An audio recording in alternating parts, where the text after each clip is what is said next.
9 dead, dozens fighting to survive, a blast near Delhi's Red Fort, and the unthinkable truth that doctors were linked to the explosion.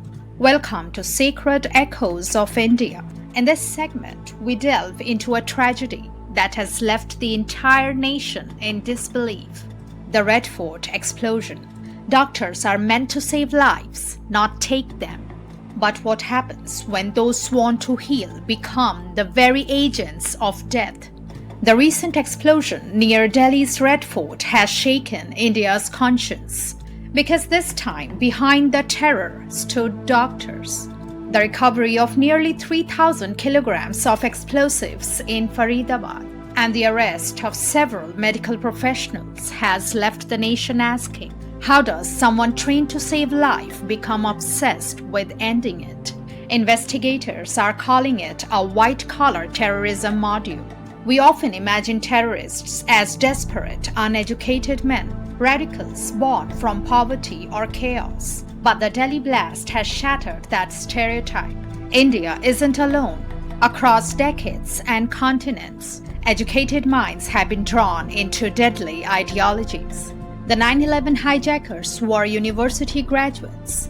ISIS recruited doctors and medical students from Britain and Sudan. Sri Lanka's Easter bombers were from wealthy merchant families. Even the architects of global terror, al-Zawahiri, a trained surgeon, and Osama bin Laden, a civil engineer, came from classrooms, not battlefields. So if ignorance isn't the cause, what is? These are people raised with the presumed middle-class values of careers, stability, and coexistence. Yet, some embrace the logic of killing.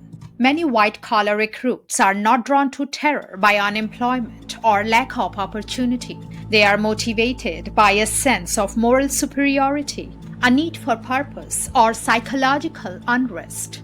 This is not about demonizing any faith or nation, nor dismissing genuine grievances. It is about understanding why the allure of violence can take hold. These individuals operate under the direction of handlers based in Pakistan and other countries, engaging in various terrorist-linked activities, including putting up posters that promote extremist groups. This situation raises several troubling questions. Most importantly, it threatens to disrupt the social fabric of society. Regardless of a person's level of education, world exposure, or family background, their faith may begin to influence how they are perceived, accepted, or trusted within the community. If education, broader exposure, and experience outside one's religious circle cannot steer someone away from religious extremism, then what can? In other words, this form of white-collar terrorism has the potential to marginalize an entire community solely because of their faith. Consider, for instance, the discrimination faced by the Muslim community in the United States after 9/11, consequences that continue to be felt for many years.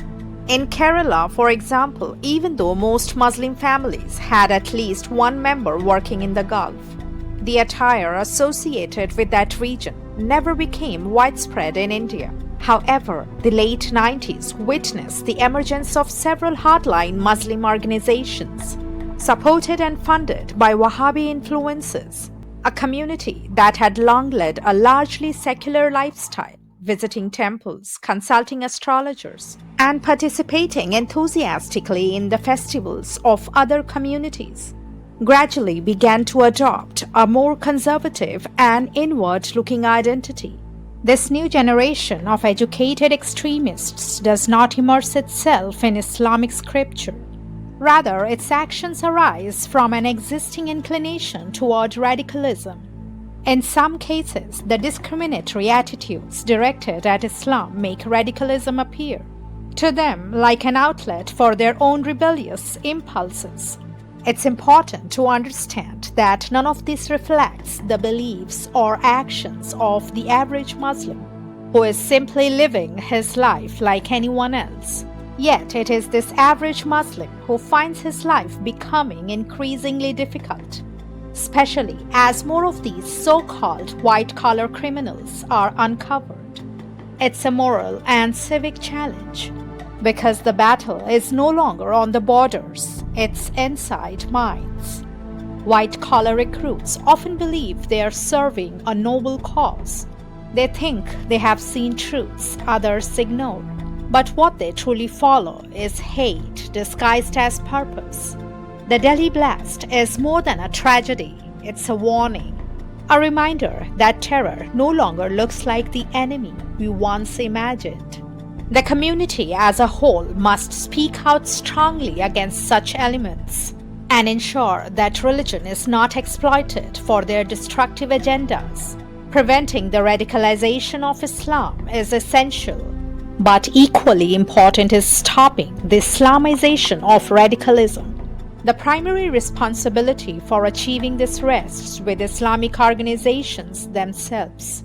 The fight against terrorism isn't just India's fight.